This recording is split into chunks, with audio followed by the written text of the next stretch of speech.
नमस्कार। आज हम पढ़ेंगे वैदिक काल। क्या पढ़ेंगे? वैदिक काल। वैदिक काल की समय सीमा कितनी है? 1500 बीसी से 600 बीसी यानी ईसा पूर्व। ठीक है। तो वैदिक काल को दो भागों में बांटा गया है। पहला क्या है? ऋग्वैदिक काल। ऋग्वैदिक काल की समय सीमा है 1500 से लेकर 1000 ईसा पूर्व यानी बीसी। ठीक है। ऋग्वैदिक काल की समय सीमा कितना है? 1500 से 1000 ईसा पूर्व तक। और इसमें दूसरा हो जाएगा उत्तर वैदिक काल। उत्तर वैदिक काल। उत्तर वैदिक काल को कितने समय सीमा क्या क्या है? 1000 से 600 ईसा पूर्व। वैदिक काल को कितने भागों में बांटा गया है? दो। ठीक है। ऋग्वैदिक काल और उत्तर वैदिक काल। वैदिक काल का निर्माता किसको कहते हैं? आर्य थे। वैदिक काल के निर्माता कौन थे? आर्य थे। आर्य मध्य एशिया से आए थे। ठीक है। कहाँ से आए थे? आर्य मध्य एशिया से।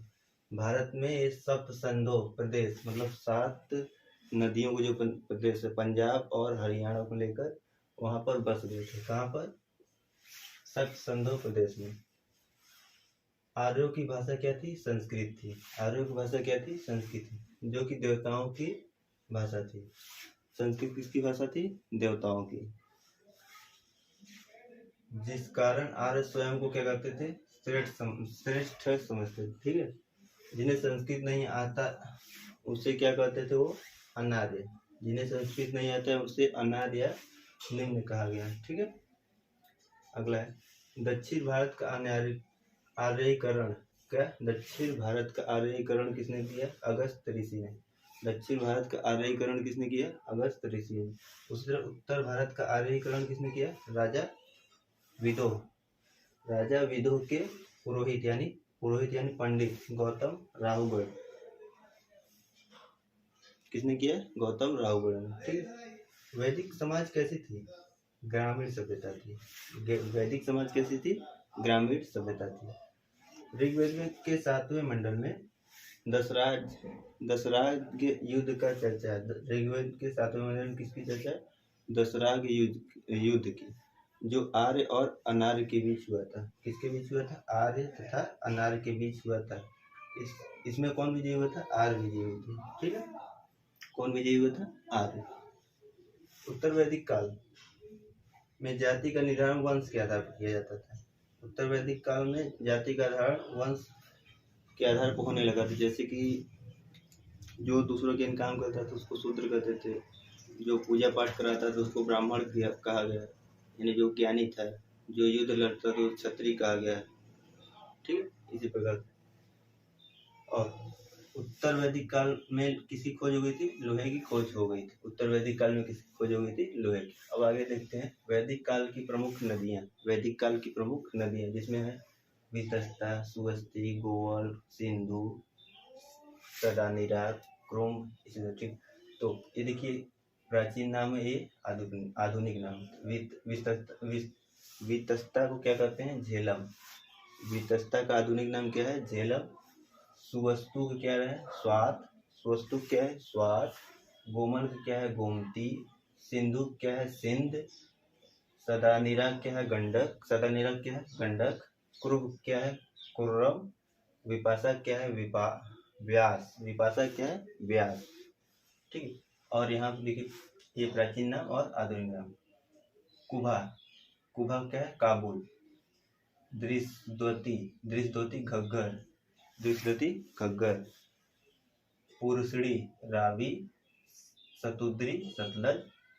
आस्किनी चिनाब। सुषोमा क्या है? सोहन। सुषोमा क्या आधुनिक नाम है? सोहन।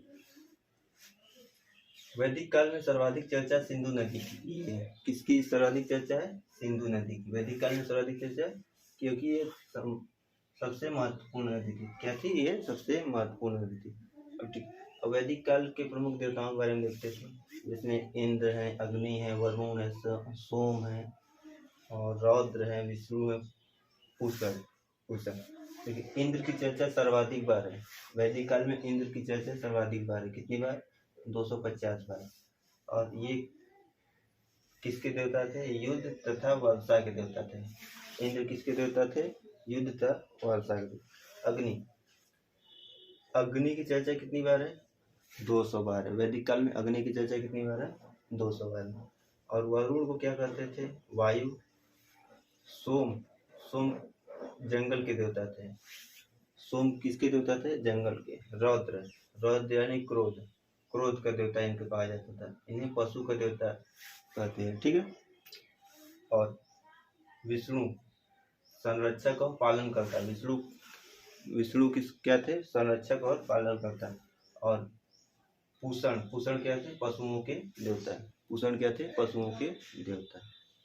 अगला है वैदिक काल की सामाजिक व्यवस्था। क्या है? वैदिक काल की सामाजिक व्यवस्था।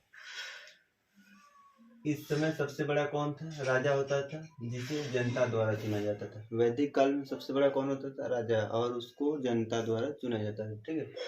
और वैदिक काल के प्रमुख संगठन क्या थे? प्रमुख संगठन, तो इसमें मुख्य 3 संगठन थे, जिसमें सभा, समिति और विदत था, ठीक है। सभा यह साधारण लोगों के लिए थी।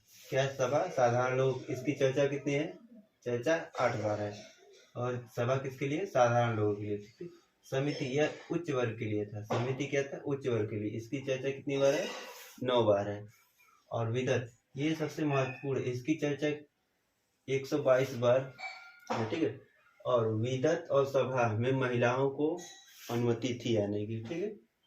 और सबसे छोटी इकाई कौन होती थी? गांव। और जिसके मालिक को यानी जो मुखिया होता था उसको क्या ग्रामिक कहते थे। सबसे छोटी इकाई गांव और उसके मुखिया क्या कहते हैं? ग्रामिक, ठीक है। और सबसे बड़ी इकाई क्या है? जन। सबसे बड़ी इकाई जन, जिसके मालिक को या मुखिया कहते थे राजन। सबसे छोटी इकाई गांव और सबसे बड़ी जन, ठीक है। और लोहे की खोज होने के कारण कृषि तथा अर्थव्यवस्था का विकास तेजी से होने लगा था, ठीक है। वैदिक काल में लोहे की खोज हो चुकी थी और जिसके कारण कृषि तथा अर्थव्यवस्था का विकास तेजी से हुआ था, जिससे यह ग्रामीण से धीरे धीरे नगरीय सभ्यता की ओर विकसित होगी, ठीक है। तो ये पहले जन था, जन से विकसित होकर जनपद बना, जनपद से महाजनपद बन गया। पहले क्या था? जन, फिर जनपद, फिर उसके बाद महाजनपद बना। सिंधु सभ्यता, महाजनपद सिंधु सभ्यता के बाद दूसरी नगरीय सभ्यता थी। जो महाजनपद थी सिंधु सभ्यता के बाद दूसरी नगरीय सभ्यता थी। इससे पहले कौन थी? सिंधु सभ्यता, ठीक है। भारत में कुल 16 महाजनपद हुए। कितने महाजनपद हुए? 16। और इसकी चर्चा कहाँ है? बौद्ध ग्रंथ के अंगुत्तर निकाय में। भारत में कुल कितने महाजनपद हैं? 16। और इसकी चर्चा बौद्ध ग्रंथ के अंगुत्तर निकाय में है, ठीक है। और इन 16 महाजनपदों में सबसे प्रमुख महाजनपद हुआ मगध। सबसे शक्तिशाली महाजनपद मगध, जो सभी महाजनपदों पे अपना अस्तित्व स्थापित कर लिया था, ठीक है। वैदिक काल में टैक्स को बलि कहते हैं। वैदिक काल में जो टैक्स होता है, तो कर होता है, तो उसको बलि कहते हैं। जबकि देवताओं को खुश करने के लिए पशु बलि दी जाती थी। देवताओं को खुश करने के लिए क्या दिया जाता था? पशु बलि दी जाती थी। तो इसके आगे है, इसमें वैदिक काल में प्रमुख यज्ञ कौन कौन से? इसमें 3 प्रमुख यज्ञ है। अश्वमेध यज्ञ, वाजपेयी यज्ञ, राजसूय यज्ञ।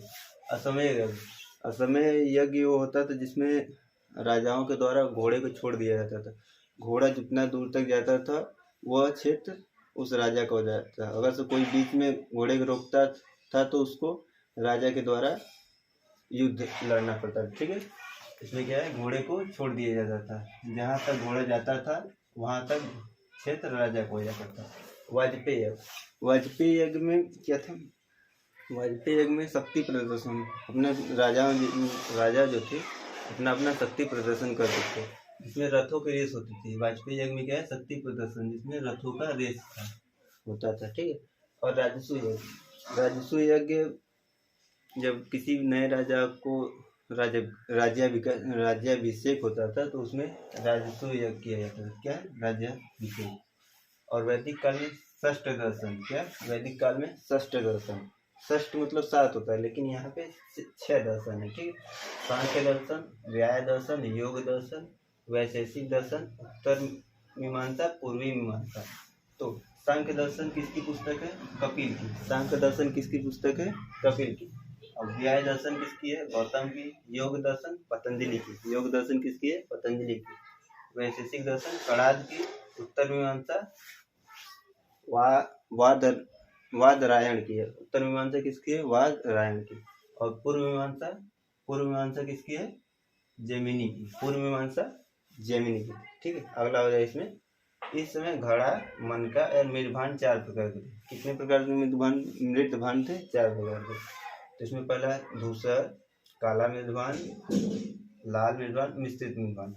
तो सर्वाधिक प्रचलन धूसर मृदभान का था। सर्वाधिक प्रचलन किसका था? धूसर मृदभान। जिस पर सर्वाधिक प्रचलन धूसर मृदभान, जिस पर चित्र बना होता है, जिन्हें चित्रित धूसर मृदभान कहते थे।